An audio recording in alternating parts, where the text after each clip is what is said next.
Episode 2, Tubb Street. Shane, how we doing? Great, man. How's your morning? It's been better. I've had better mornings.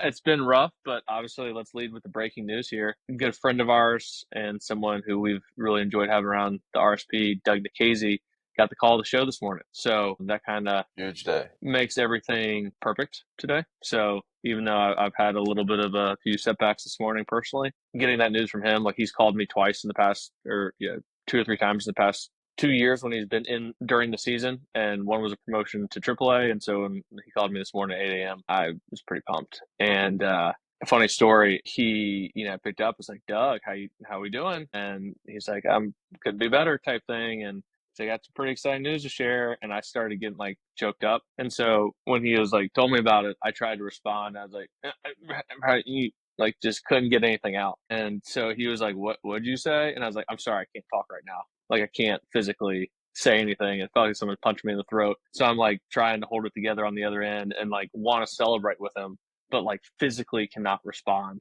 So I sent him a text afterwards. I was like, "I really apologize. Like I'm really pumped, and I could not actually express that with that." It's an emotional thing, man. Yeah. I'll never forget when I got the call. Like my body was shaking for like 2 hours. So congrats to Dougie. Happy for him. One of the hardest workers I've been around. So excited to see where his career is going to go from here. I can't imagine, obviously, from the response I just had from the first athlete that's been with us for a little bit, getting called up, the physical reaction I had to that, if it was actually me, like I think I probably would have like passed out or like been Yeah. like shaky crying type thing where you're like convulsing. Yeah. So that it's really cool, man. And again, like the thing that hit me with that is the culmination of what he has done since he's like 6 years old. And now How long have you been working with him? this was our third or fourth off season together. Yeah. I was going to say it was like 3 or 4 years. Yeah, third off season, I think. Nice.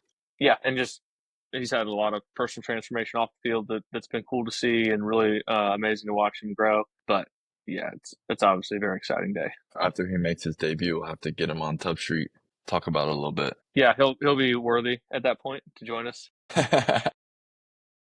Be our first guest, maybe. Yeah, our first big leaguer. Yeah. I don't count, I guess, because I'm jobless. But Well, you're the host. You're part of the show. yeah, Talk about your debut more, because that's a good carryover. What was that whole lead up and experience like? Did you know it was coming? It was out of the blue? What happened? well, that year I was cut from big league spring training on the last day of spring. So I brought I brought my suit to the field. They were gonna cut one more guy. Basically, it was coming down to the bullpen guys. And then right before the game in spring, they called me in and sent me down. So they offered me to AAA, but at the time I was like always a starter, but almost made the team as a reliever. So like I wasn't completely built up to start. So I stayed at the complex in Tampa, the minor league complex, and was like building up to start in that scenario. And then kind of funny because at the time I needed a new car. Like my car was dying on me, so I had been kind of car shopping and talking to random car dealers and had nobody's number like saved in my phone, obviously. And so I was like getting phone calls all day from car dealers like a month later after getting sit down. And I'm just sitting in my hotel room, like wheeling and dealing with car dealers. And then I get another call from a number that's not saved on my phone. And I answered expecting it to be a car dealer. And it's our minor league coordinator. And I'm like, oh, hey, hello.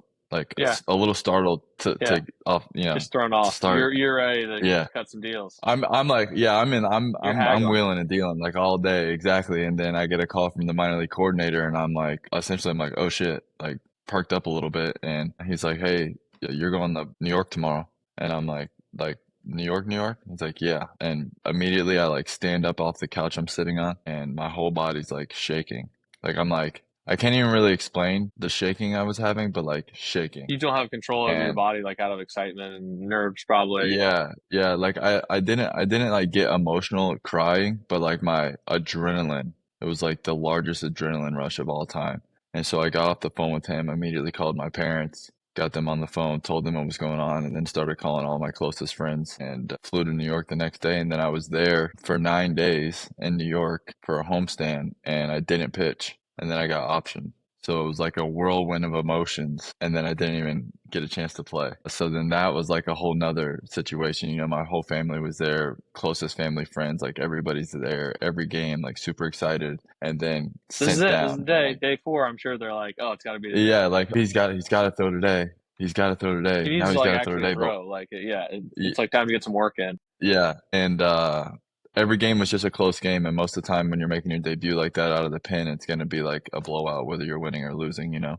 So we were just in close games, and I just didn't get the opportunity to pitch. So then I got optioned, and then when I went back down, they told me I was going to be a reliever since my scheduling got messed up again.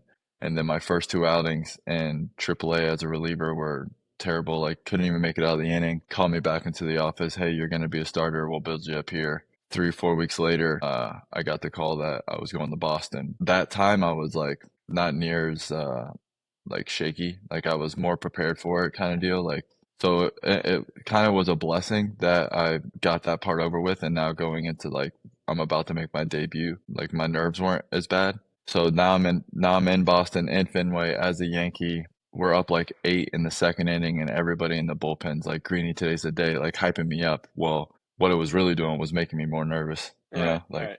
that's You don't need that's when that. I Yeah, yeah, the shakes I had in the hotel room, yeah. they showed They're up in the back. bullpen in Fenway. And so I forget what inning it was, but they called down, get Greeny going. And as soon as the bullpen coach like looks at me and says, Greeny, get going, everyone like kind of erupts. Like all the relievers down there are like super excited, you know. Which is sick. So I get up, yeah, One no, of the things and that made like me people don't realize in baseball, like with that type of thing, like it's just different. It's not like in football where you get thrown in for your first play or yeah, something. no, no, the It's veterans, just a the different veterans are environment. the veterans are hyped to see the kid make his debut because we've all done it and we all know what that feels like and like how Hmm. crazy of an emotion it is and like you'll never have that feeling again, like all these things, right? So I get going, I'm warming up. I have no idea where the ball is going. Like I can't feel my body. Essentially, my last three fastballs, the catcher couldn't even catch them, like they're off the backstop. And the pitching coach, or sorry, the bullpen coach, like literally gets in front of me, stands in front of me with a bottle of water, unscrews the water, like slams it in my chest, and he's like, take 3 deep breaths and a sip of this, and like stone cold face. And so I'm like, all right. And I take the water and I'm like, 3 times, try to get my heart rate down, take a sip. Right around the time I'm taking the sip, boom, third out. Greeny, you're in the game. And he just slaps me on the ass and says, go get him, kid. And so now I'm like running to the mound in Fenway. My last 3 warm-up pitches in the bullpen were off the backstop. Catcher didn't even move.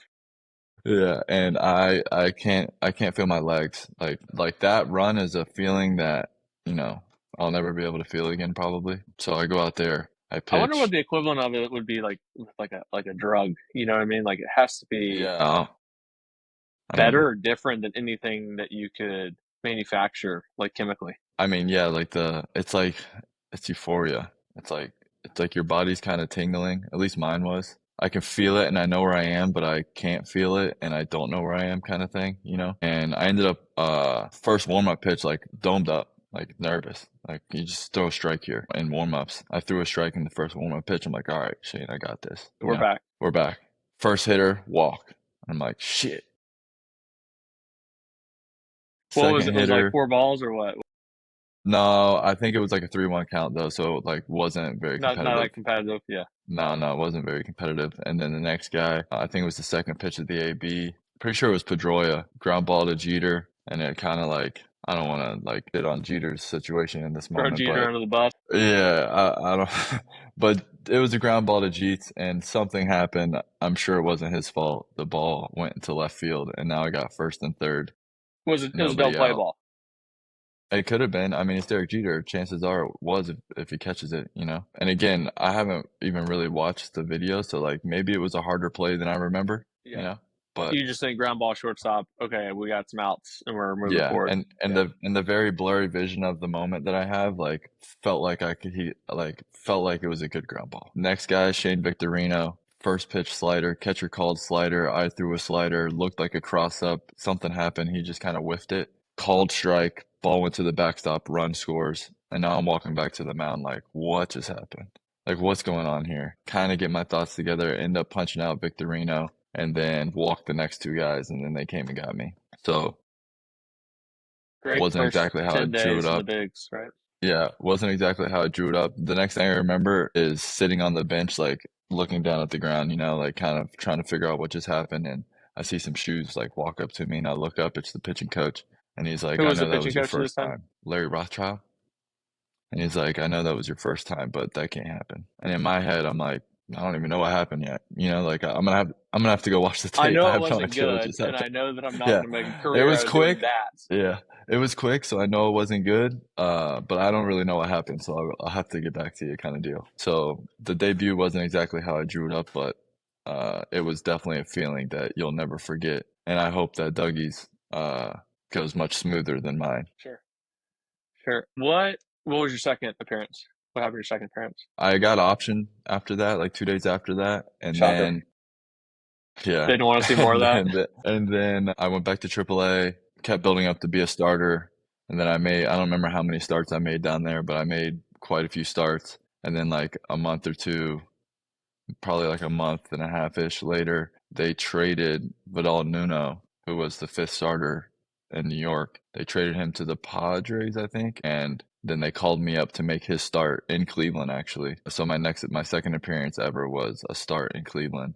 and I went 5 2/3 perfect, and then I think I walked a guy and then gave up a homer. The fun of But we pitching. got the yeah, yeah. I got the win. We won. I got the win. And then my next start was in Baltimore when Baltimore was balling and they had Crush Davis and Adam Jones and those boys. Machado was there. What did they have? Tweeters there at that time, or is he not there yet? I don't He remember. might he I'm might have so been a few bad. years later. Oh, Nelson Cruz was there. They were the team to beat at the time. So started there in What year is Baltimore. this? 2014, 5 2/3 perfect again. And then I don't remember what broke it up, but a single or walk or something, and ended up going like 7 1/3 or 7 2/3, 1 run, 9 punchies, got the win. We won. Uh, and then my next start was in Yankee Stadium, and that was the start that I had the three errors. You I personally don't. had the 3 errors. Yeah, yeah, I was the first pitcher in like 40 years or something to have three errors in one game. Got your name in the books, Uh, baby. Yeah, not good. But a record's a record. So Yeah, um no one can take that away from you. I don't remember if I got the win or not in that game, but my first two starts were pretty special. The one in Baltimore specifically, two of my best friends bought tickets like front row right behind the dugout, Cool. like Gary and Chad, and they were in the front row right behind the dugout. So when they pulled me out of the game in the eighth inning, a lot of Yankee fans were there because it was Jeter's last year. Like the place was filled with like sold Mhm. out everywhere we went. And when they pulled me out of that game, I got a standing ovation when I was coming off the mound. Like the whole place stood up and was going crazy. And I look up above the dugout, and my two best friends are standing Yeah, there, that's like in sick. the middle of the crowd. Everybody's standing, like they're standing and clapping as well. So it was sick. So that moment was probably one of my cooler moments for sure. I won't defend you much, especially on this podcast and in public. Being a starter and then getting moved to the pen and then being on the Yankees and making your debut in Fenway, it's a lot. Yeah. Well, I mean, like that's kind of like what Doug was telling you, right? Where it's like he's been starting, but he thinks he's probably going to come out of the pen. So it's one of those things where like that's kind of how it starts most of the time. yeah, Like for sure. they need a guy, Even someone that's won one, David Price with the Rays, he started of all in course. AAA and then he was closing for them in the playoffs that year. Yeah. Yeah, a lot of times too for your first one, it's like big leagues needs an arm. Bullpen's been grinding a lot or whatever, and who's the guy in AAA that we trust the most? Or maybe sometimes it's like who's starting tomorrow because we need length out of the pen Yeah, we tomorrow need kind of three. deal. Yeah, we're gonna need I 3 innings just looking from the outside in, I think that Doug is more of like a who's the guy we can trust for sure. based off of the spring training he had and the season he had last year. So, get up there and just he's got an opportunity to help the team win. And they're having a good year so far, right? I haven't watched much ball, I but do. I'm out of it with standings right now, so I can't really answer that. regardless, the Guardians are always in it to win that division. Yeah, So when it they're comes trying to down to win ball September, games. they'll be in the race for sure. Yeah. So yeah, Yeah. So we're pretty pumped for pretty Doug when this special. comes out. Hopefully he'll have his debut and have a better story than you. that we can Yeah. share with people. But I mean, again, like everyone would take your debut if they knew the next two starts were going to be what you did. So, all Yeah. said and done. Listen, a debut is a debut. You only get one of them. You hope it's good, but the feeling is the same, you know? Yeah. Yeah, your name's etched in the record books of all time. And what's the number now? 19,000 people or something, or only have played the big leagues. I'm not sure. I remember when I first learned the stat, it was like, this was in like probably 2013. It was like 1,700 have ever, or 17,000 had ever played in the big leagues, and 1,700 have ever done it for more than 10 years. Um, Obviously, since then, more people have done it. So I don't know what the exact numbers We'll are, get a but research department on it for next episode. yeah, yeah. Still working on that part. Let's talk about it's the playoffs in high school right now. I want to talk about the few games that I've gone to before the playoffs. I guess I haven't been to a playoff game, but the few high school games I've gone to, I haven't been to a high school game in a long time. I want to talk about what do you think is like the biggest difference in player personalities, or like let's call it matureness, uh from like the high school player to get to where Doug is, or even like the college level. The biggest part is you don't know what you don't know. Mhm. And we see this with guys in the CISL in the summer, where it's the high school guys going into college and then the college guys coming back. The high school guys think they work hard and think they do what they need to do and think they have focus and that sort of things. Compared to other high school guys, they do.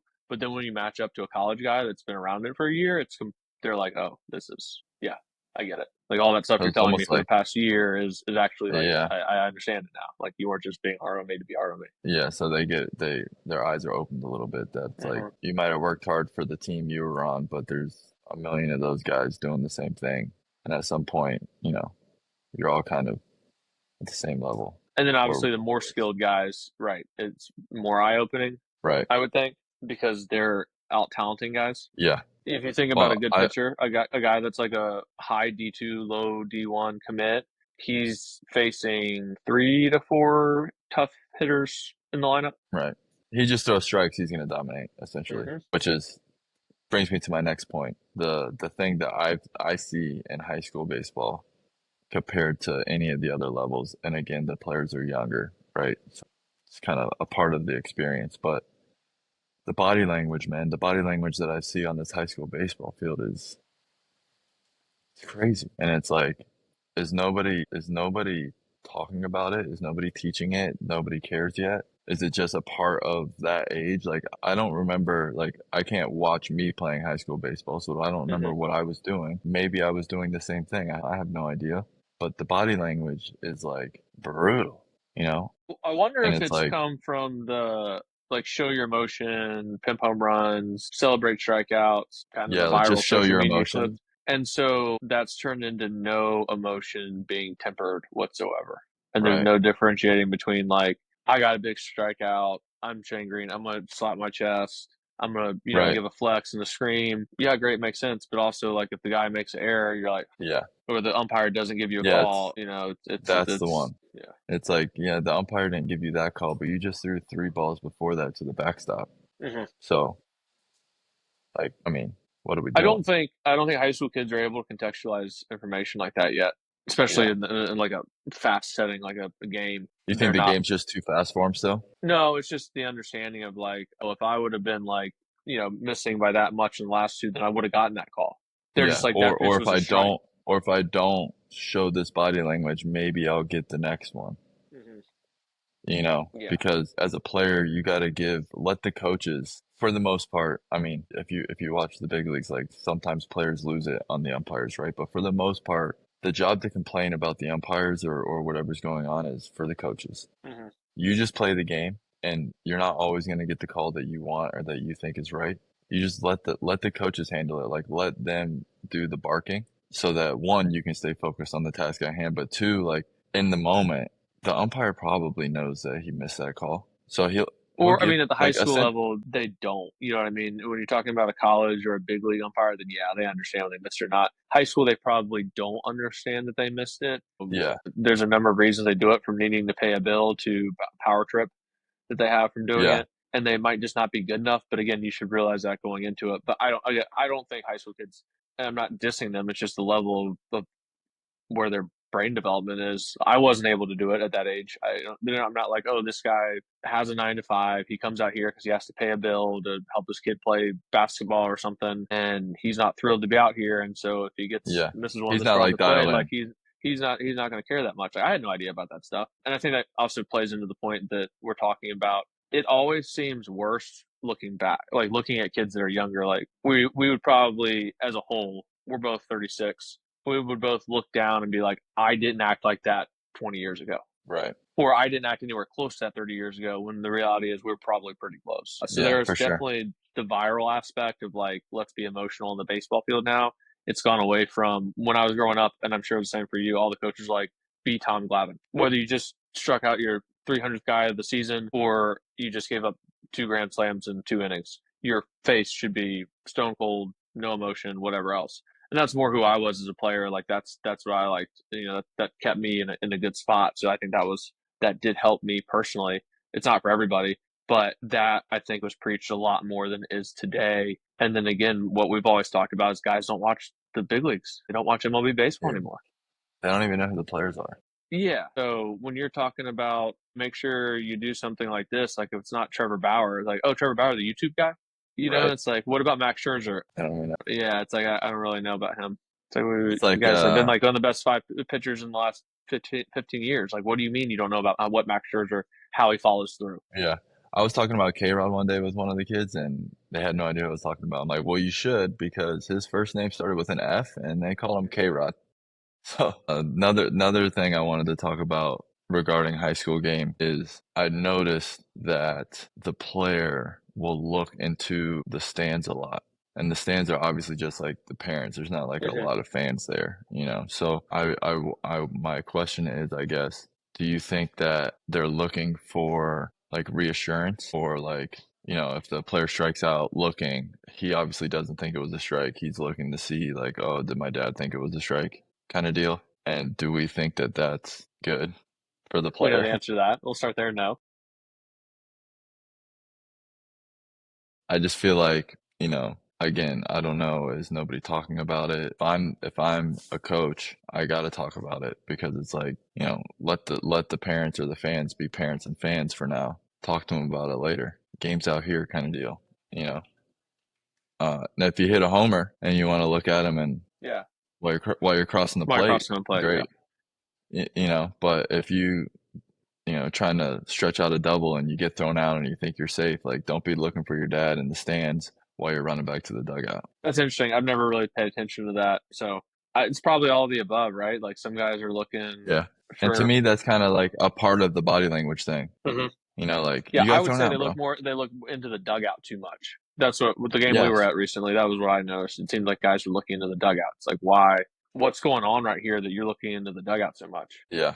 It doesn't make And sense to me. maybe yeah, maybe in some of those scenarios, they're like getting signs for defenses or whatever. But Mhm. at the high school level, I don't necessarily think it's every play. But, you know, again, I don't know. I know what I saw, and the biggest thing I saw was like just the body language is just not very good. Which both things come back to the same point, I think, of the player's not focused 100% on what's going on in the game.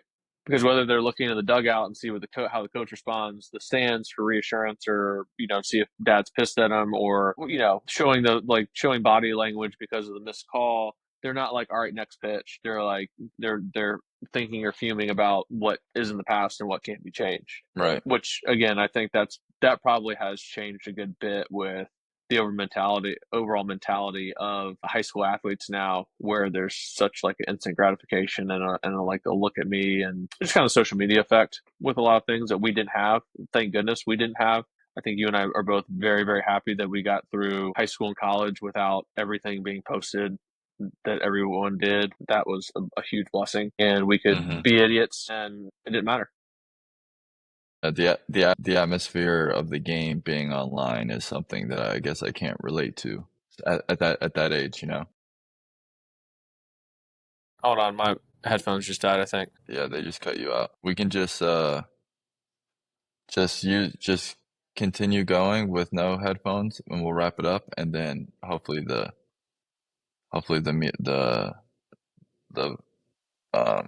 like the AI audio shit will we'll make it sound all right. I don't really. You can still hear me, Are right? you recording? Yeah, I can hear you. Does It it say says you're it's recording uploading, still? it's not, but it also says recording, so I don't know what's going on. Should be Yeah, good. no, just yeah. Yeah, so I guess we could kind of talk about that forever, really, but we'll wrap it up. I think good episode number 2. Yeah, we Good still need luck to to. Doug. The one thing, yeah, shout out Doug. That's obviously the lead here, and we want to make sure that he is the main focus of this podcast because he deserves it. Yeah, The one thing I did want to end with is, and we ended with this last time, is wrapping. You were in the middle of your fast, your 3-day fast. So yeah. 48 hours in, how'd the last 24 hours go, and then you had a little race after that. So how'd that end up? It was definitely the easiest fast I've done. I've done 4 or 5 now. I was obviously hungry, but like it wasn't as near as much of a grind through the days. But I finished my fast at like 2:30, and then I ran a 5K with my sister and my brother-in-law that started at 6. And the first mile I felt strong, and then I hit a wall. So I don't know, maybe I wasn't in as good running shape as I thought, or the fast, I just didn't have a whole lot of fuel.